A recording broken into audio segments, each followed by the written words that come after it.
మంచిర్యాల జిల్లా కేంద్రంలో తెల్లవారుజాము నుంచే పెద్ద ఎత్తున భోగి మంటలు వేసి భక్తి శ్రద్ధలతో పూజలు చేశారు. భోగి పండుగను ఘనంగా జరుపుకున్నారు. తెల్లవారుజాము నుంచి భోగి మంటలతో సంప్రదాయ వస్త్రాలను ధరించి మంచిర్యాల వాకర్ అసోసియేషన్ సభ్యులు సందడి చేశారు. ఆవు పేడతో చేసిన పిడికలు, చెట్ల కర్రలతో వేసే భోగి మంటలతో బద్ధకంతో పాటు మదిలోని నిరాశ నిస్పృహలను వదిలిస్తాయని మంచిర్యాల పిఎస్సి చైర్మన్ వెంకటేష్ తెలిపారు. ఈ సందర్భంగా ఏర్పాటు చేసిన సాంస్కృతిక కార్యక్రమాలు తారాజువ్వలతో ఆటలతో సందడి వాతావరణం నెలకొంది. ప్రతిరోజు ఉదయం తాము నడక చేసే మైదానంలోనే కులమతాలకు అతీతంగా పాత ఆలోచనలు భోగి మంటల్లో వేసి కొత్త ఆలోచనలకు నాంది పలకడం ఈ పండుగ ఉద్దేశమని చెప్పారు. తెలంగాణ రాష్ట్రంలో కూడా సంక్రాంతి వేడుకలు ఘనంగా జరుగుతున్నాయని అన్నారు. మనలోని ప్రతికూలతలను విడిచిపెట్టి నూతన ఉత్సాహంతో ముందుకు వెళ్లాలని వాకర్ అసోసియేషన్ సభ్యులు వివరించారు.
సంక్రాంతి సంబరాలు జరుపుకోవడం జరుగుతుంది. భోగి అంటే మనకి ఇక్కడ చాలా చలి వాతావరణం ఉంటుంది.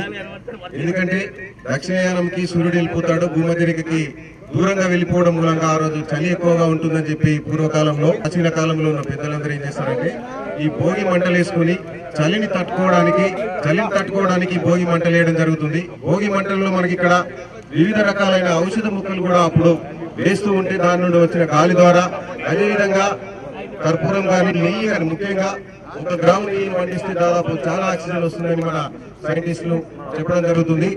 ఇందులో దాగి ఉన్నది. అదేవిధంగా ఈ సూర్యుడు దక్షిణయానం ఇది చివరి రోజు, అదేవిధంగా ఉత్తరయానంలోకి అడుగు పెట్టే రోజు. ఇప్పుడు ఉత్తరయానంలోకి అడుగు పెడుతూ ఈ ఉత్తరయానం నుంచి మళ్ళీ కొద్ది కాలం వరకు ఈ ఉత్తరాయణంలో ఉండి దాని తర్వాత దక్షిణాయనం వస్తుంది. సో ఈ విధంగా భోగి మంటలు వేసుకుంటూ మనం ఇక్కడ అందరూ ప్రాచీన కాలం నుంచి అందరూ ఎంజాయ్ చేయడానికి, అదేవిధంగా ఆంగ్లేయుల కాలంలో భోగి మంటల్లో పాత వస్తువులను, ప్రాచీన తాళపత్ర గంధాలను వేసి వాటిని కాల్చేయాలని ఒక దురుద్దేశంతో ఈ భోగి మంటలను ప్రాచీన కాలంలో ఆంగ్లేయుల కాలంలో మన యొక్క జ్ఞానాన్ని, సంపదను మొత్తం అందులో కాల్చివేయాలనే దురుద్దేశంతో కూడా ఈ తాళపత్ర గంధాలను అందులో వేయించి కాల్చేయడం కూడా జరుగుతుంది. కానీ అది తప్పది.